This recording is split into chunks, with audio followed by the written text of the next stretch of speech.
Mataas pa rin ang baha sa ilang bahagi ng Ilocos Norte at sa Abra. Hingi tayo ng update mula kay Manny Morales ng GMA Ilocos. Manny?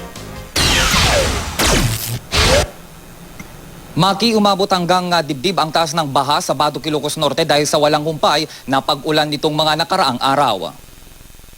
Tinangay ng baha ang mga alagang manok pati ng mga gamit ng mga residente sa Barangay Kanaan. Pinasok ng baha ang mga bahay. Humupa naman agad ang baha sa ilang lugar.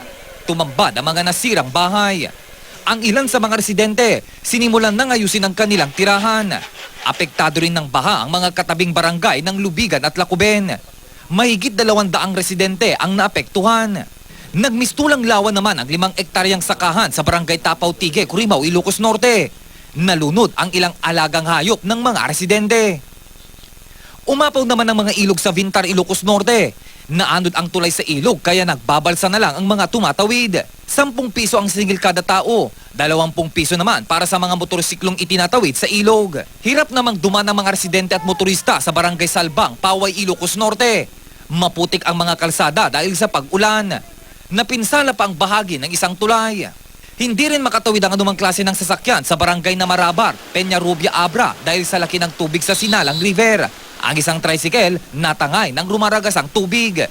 Sa hanging breeze na ito, pansamantalang dumadaan ang mga residente.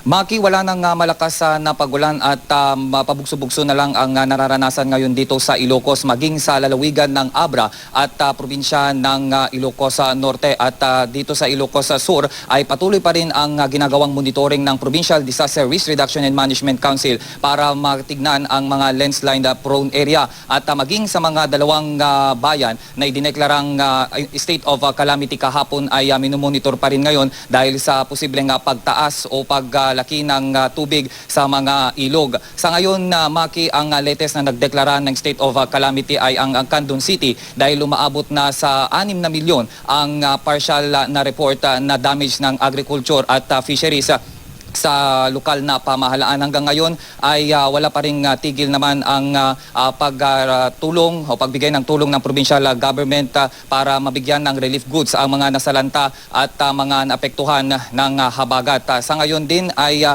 tinitignan ng Provincial Disaster Risk Reduction and Management Council kung ano pa ang mga tulong na maibibigay sa mga residente. At yan ang latest mula dito sa Ilocos. Manny Morales, Nagbabalita, Pilipinas.